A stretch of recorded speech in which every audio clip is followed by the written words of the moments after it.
Hi guys, this is Sarah Cover and we are back with the Beef Brief. Just to remind all you listeners, so last month we talked about the trucking and the livestock haulers and the changes that the coalition was bringing. And this month we're going to focus on LRPs. So I have a guest here that's an expert over LRPs themselves, but kind of what we're going to focus on is what the coalition has been asking for changes. And so today I have Eric Smith. Eric, will you introduce yourself and give us a little bit of background on who you are and your experience with LRPs? Sure. Good morning. Hi, Sarah. Thanks for having me on. My wife and I own a ranch in west central Alabama, west of Tuscaloosa. And like a lot of people, we have evolved into a specialty, and our specialty is stocker calves. And along with the stocker calf production cycle, the thing that has set us apart is the fact that we've chose to use some kind of risk management. And our risk management of choice right now is livestock risk protection, or LRPs. And it's been something that has allowed us to stay in the market in these super high prices that calves are bringing today. And it's something that as we build our financial team and we bring in our bankers and other loan people, it gives them a lot of comfort that there's something in place that's going to keep us in business. So that's kind of what we do, Sarah. We run a place and kind of like what we do. You've got a lot of hands-on experience with it. Absolutely. It's something that we've used for several years. We've done various different risk protection techniques in the past. I would go to some people and they would say, well, I hope the market's going to be really good this year. And I would tell them that hope is the worst marketing plan we've got. So then I would try to help them with some of their own, help them Yeah. find their spot.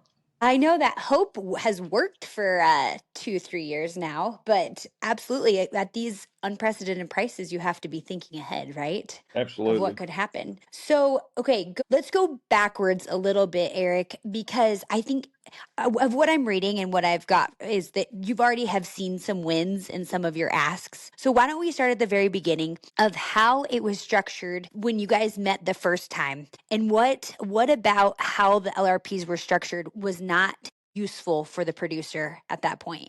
I'm lucky to be a founding member of the Common Ground, and that time we called it the coalition. And in that, we had a number of asks that we had come up with, and some of those we've already seen come to fruition. So one of the things, and you've already talked about them, are the trucking and perhaps some of the tax consequences and some of the way those things have evolved. We've already gotten some wins with those. The wins we've gotten with LRP were things that we saw as vital to the industry. We buy a lot of cattle on future delivery, and LRP didn't cover those cattle in the beginning, and so we've made some requests, and those have been met annually. LRP regulations and rules are reviewed annually, and this past year, one of the exceptions and improvements that we saw were that you could go out and buy calves off of video auctions for future delivery and then get those cattle insured. That had not been available in the past. Okay. We also have some of those new items that came along, and one of them would have been cull cows.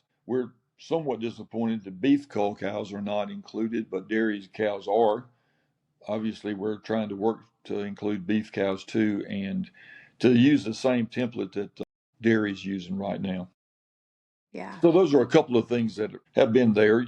Most of your listeners probably already know something about LRP and they know the advantages of it. Some people view it as disadvantages, but all of those things are for the improvement and for the producer. So I think we've made some good changes, and more changes are in the request pipeline. So, from a cow calf standpoint, and I think, can they protect those at conception, or when can they protect a calf? As a cow calf producer, LRP certainly work for them too.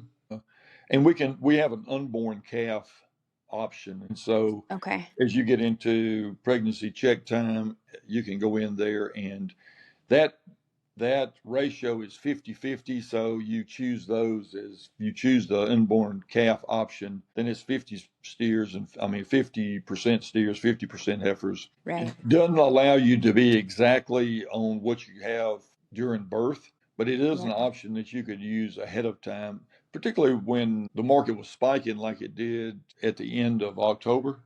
Mm-hmm.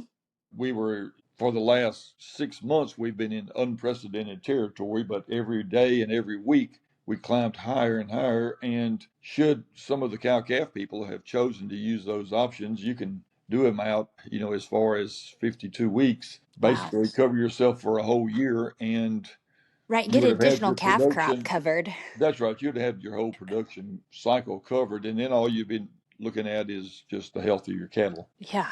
Very interesting. One of the things that I'm asking for, and hopefully it goes along with this, what I would like to see, obviously everyone knows that it's a government program, it's crop insurance for cattle, Yep. and there's a subsidy level that goes in there with it. The higher you go up in the pricing level, the less percentage your subsidy is. What I've asked and what I am asking is for the further you go out. So if you were to be today in November and you were to go out into October of next year, that we would increase the subsidy level for people who wanted to have the longer term endorsements in place. I think that would give more incentive for cow calf people to reach on out and put some security in their marketing plans rather Yeah. rather than rewarding the people who use the shortest term options. What's been the feedback from that request? It's good. It's really well received from the people that would benefit from it, the cow calf people. We have to go through a process to submit suggestions. And so Okay. it's just in the submission process would have been for the next calendar year. Okay, so that's literally one of my questions I'm looking at is what is that process? Who is making that decision? And I see one of your objectives is also like having more input. So kind of talk through how that works now and how you would like it to work too. Common Ground broke up into different subtopics, and some of the members were able to choose which topic they enjoyed working with. I chose LRP, obviously. And so we have a group that has come together with suggestions. We're reviewing other suggestions from other groups and seeing how they fit with what we want to do. So we're in the input process. RMA, Risk Management Association, is the group that would actually sign off. That's the governmental group.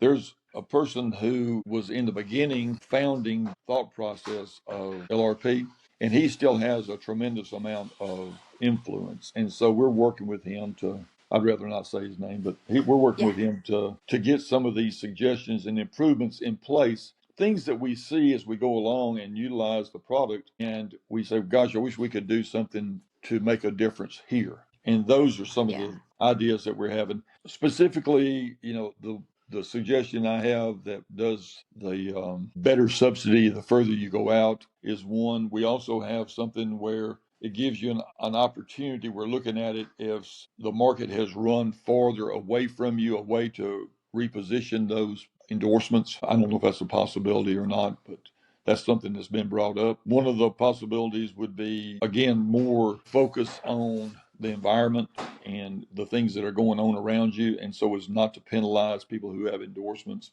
and yet market their cattle and outside the rules currently. So that's something that Right. we're looking at. There's suggestions that come to us all the time. And our little group with Common Ground, I think we have enough diversity with livestock market people, cow calf producers, stockers, people who feed cattle, that we're covering all the bases for unknown, consequences from the beginning of the program. Yeah. No, I mean, I feel like you guys have made a lot of ground. I mean, pun intended, but what time of year? Because you mentioned they look at this one time of year and then make the changes, and then it's kind of closed, right? So then that's That's how it right. Well, functions. sure, and I don't mean to interrupt, but you're right. There's a one-time process, but when you go in there, the calendar year for LRP starts July 1, so the suggestions and the improvements are taken into consideration and decided on prior to June the 30th. Okay. So in this part of the year we're in right now, they're collecting suggestions. We're making, our our arguments and cases for why we think these are important and if they'll work within the existing framework. And then as we go into the spring, they're reviewed and seen if they would make the cut for the next calendar crop year. Yeah. So with these cattle becoming so valuable, like in each stage, I understand it makes this more relevant to the producer. What does it mean for the other side though that has to protect that? I just don't help explain how that has changed with the increasing value of the animal. Ask that again, Sarah. I Oh, I got a was just static. nope, I was just thinking through like the value of a calf coming off and I'm focusing on cow calf yards Sure. also, but I mean we were selling 12 to $1,500 calves 2 years ago, and now we're selling 25 to $3,000 calves. I understand that this tool is more important for the producer, but what does it mean, in the grand scheme of things for the other side that's managing it? Like does that change the subsidy level? I mean, how does that function? I just feel like there's so many dollars and cents flowing now. You're hitting on something that people sometimes use to convince themselves not to use LRP. So there is a mechanism as about how the product is priced. It's priced very similar to the way options are priced, trade Mhm. options, and there is a price formula that goes into that.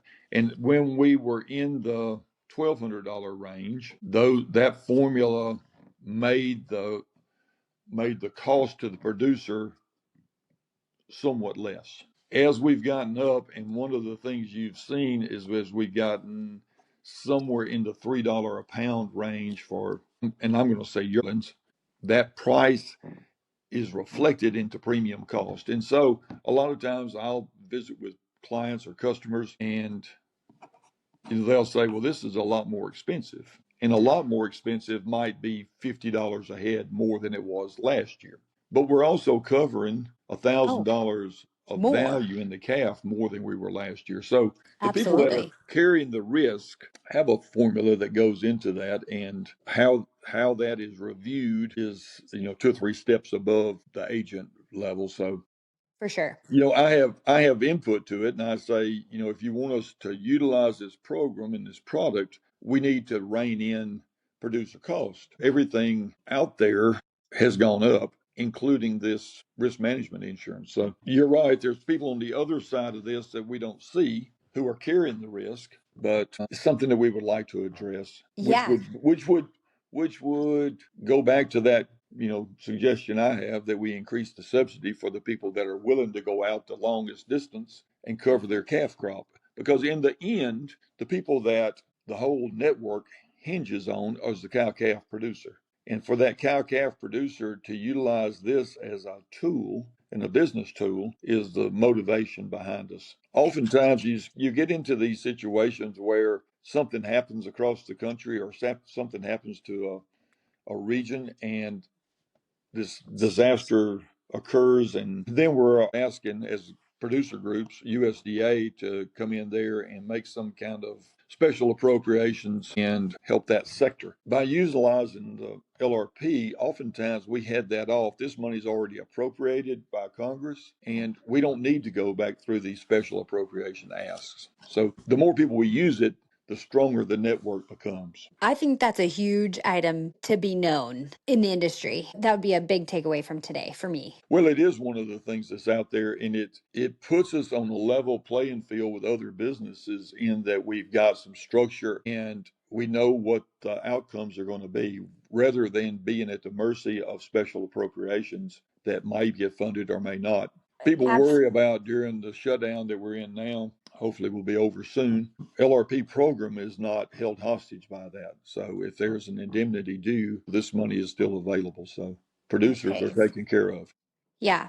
So we do have quite a few young producers, just getting started in their career in ag and raising cattle. What do you suggest for them? Like what's the best way to learn about this? Best way to think about it? Have any advice? Sure. Well, that's another one of the goals of Common Ground, are to build some stability in the industry so that either young or new emerging producers can get a toehold and get into the business. It's a financially intensive industry. The margins are oftentimes small. We should never apologize for making a profit. On the other hand, oftentimes the profits are small. So to build some security in your business model, using an LRP product helps you when you're presenting your case to a lender or a loan officer. This is one of the things that some people didn't like about the product. If they had been using regular futures and options, they were able to get in and out of their positions fairly easily. LRP, you don't get out of. LRP stays in place until it expires. Mm-hmm. That's a really good thing for a loan officer because they know that they're going to have financial stability onto the money that they've loaned for the cattle operation. Absolutely. Guaranteed I income. think it's one of the better things that a young producer could do is something that's open to them. There was some suggestions that we have greater subsidies if you are a new producer. That is a very solid suggestion. But on the other hand, there's no reason to penalize existing producers with a Right. higher rate. So I think what Yeah. we just need to do is look at the levels that everybody is able to get in at and make them as affordable as possible. Yeah, absolutely. Well, Eric, this was a huge amount of information. I cannot thank you enough for coming in and sharing all this with us. It's perfect. You mentioned the all the tax work that the Common Ground has done because that is actually going to be my next episode Okay.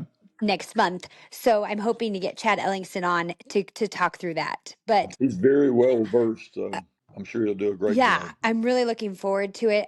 Honestly, the work you guys have done, we're so appreciative out here, functioning in the real world, trying to make money and living with cattle. So, Eric, thank you again. I'm sure I will potentially be reaching back out for you another interview here in a year or so. But have a wonderful day. Thank you for hopping on. Absolutely. Thank you, Sarah.